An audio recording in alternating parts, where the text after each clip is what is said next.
Basic income, I think, in Canada has come to be understood as an income-tested benefit. It's a guaranteed income close to the poverty line for those with no other income, and it also offers a reduced benefit for low-income workers. So most advocates for basic income in Canada don't imagine that basic income is intended to replace public services like healthcare or supports for people with disabilities. What it does do is to streamline and enhance cash transfers that we receive from various levels of government.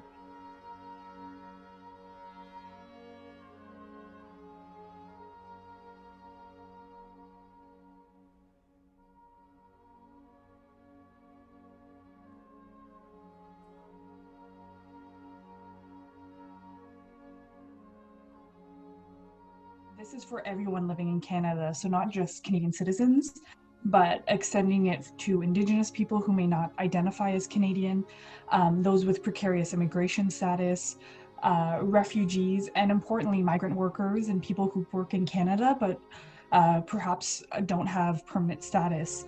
So we see UBI, if it is implemented using a human rights framework and extended to all these people living in Canada, as a way to streamline social assistance, a way to raise the social assistance.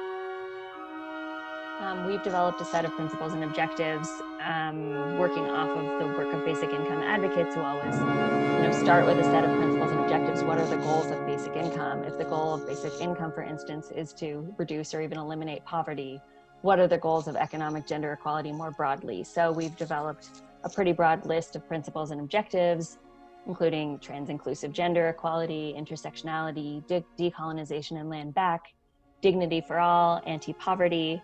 It goes on, but I think in doing so, it helps us to kind of focus and understand what we're looking for in a basic income.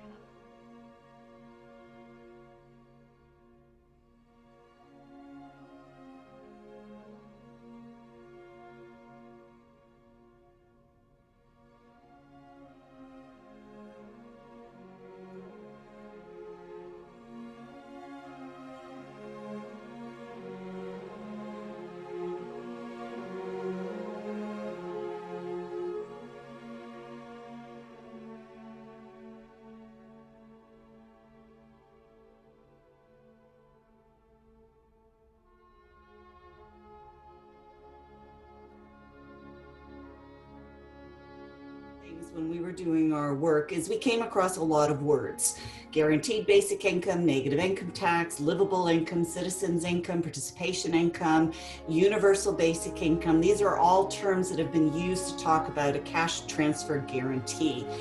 And there are no uniform definitions to these terms. It reminds me of my work when I was, I did a lot of work in the underground economy, and it was the same thing. People used terms that had no universal definition, and you can use these words and two people are talking about two different things when they're using the same words. And if you want to look at my Twitter feed, look at the arguments going on about the definition of universal. And there are, in fact, people who do believe that universal means a demogrant that goes to everybody. And there are people in Canada who say that they should replace a lot of the services that that Evelyn talked about. So there isn't a unifying feature here.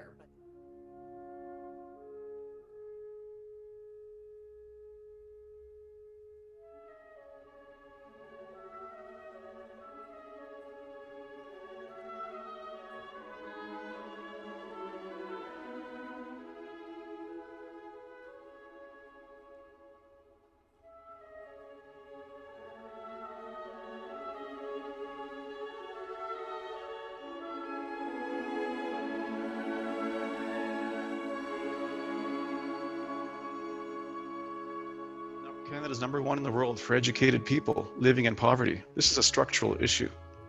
So we see basic income as a bridge to move through this fourth industrial revolution, a transition to help people pursue better opportunities for themselves. Also as an income supplement, so that even working people can have a share, a small share, but a share of a growing and increasingly automated economy.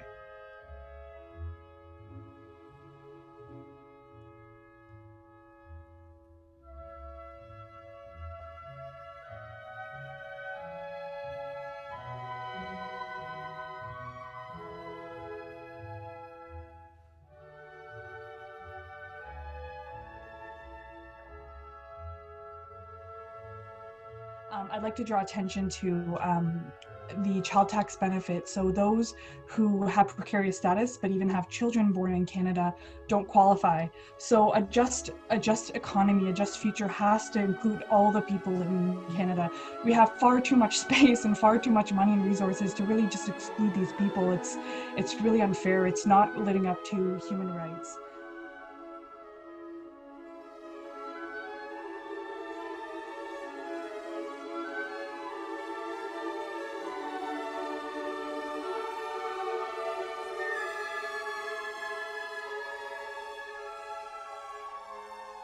People's economic future is increasingly determined by that of their parents.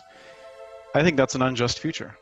I think we want a future where people believe they'll be better off, that they can make more money, have more time, all these things that frankly were promised or we expected from an economy that is increasing in its productivity and its technological prowess. But if you look around you, you see that's not happening. It's getting harder for people. We're creating more lower quality and lower income jobs than higher income jobs, and certainly no more than middle income jobs. So what kind of future does that leave us? And it's not just Canada, it's the entire G20, it's the whole Western world. If you're living in China right now, things are getting better for you. Your middle class is growing. We need to reclaim that kind of hope for us here. And I think part of it is acknowledging this greater economic transformation we're in, the impacts of the fourth industrial revolution, how life is getting harder for people.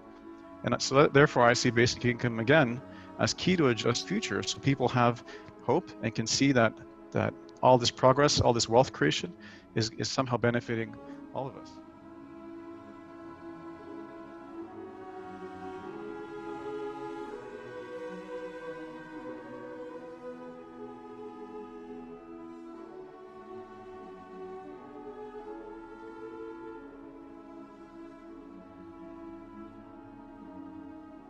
One of the potentials for, and I think Evelyn and Floyd have both mentioned this. One of the potentials that basic income holds out is the potential for safety and security for women and gender diverse people in unsafe situations in their homes. So that's definitely, the ability to address gender-based violence is one of the main reasons why one of the things we'll be looking at. And I think that gets to kind of more complicated questions of design, and it also brings up, questions of behavior that I don't know that we have a lot of answers to, which brings up questions of how to deal with something when there are pilot projects, but having a pilot project on a national scale is a bit difficult, and then retracting it if it doesn't work, what would that mean? So, but thinking through the possibilities and potentials of people having basic income or having a basic income delivered to them that would then make them feel more economically independent and able to leave a bad situation.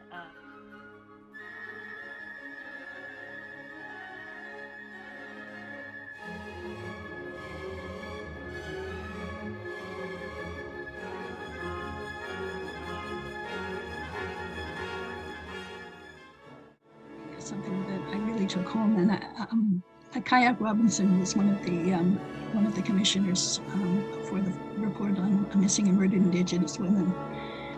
Used a phrase that I keep repeating because I think it was a very profound one, and that is that what a basic income does is that allows people to identify their own issues and to address those issues in their own way and on their own timetable. It doesn't force anybody to accept the reality of the dominant culture and to shape their lives to fit into the dominant culture.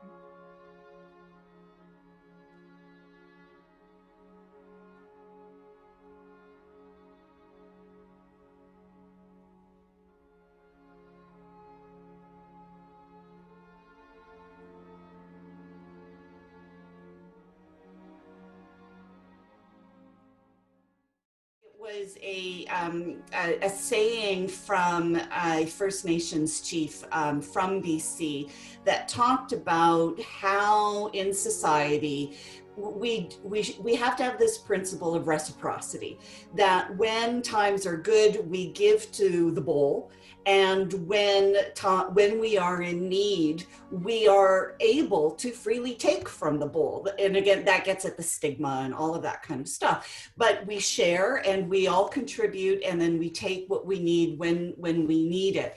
And so when we were thinking about social justice, we had to merge these two sides together, because and I think that that's often forgotten about when we think about social justice. Social justice is two sides, and that is what ensures the permanency and the buy-in from both sides. So I'll bring that as not a different perspective, but just to balance off to ensure that permanency, which is so important to these kinds of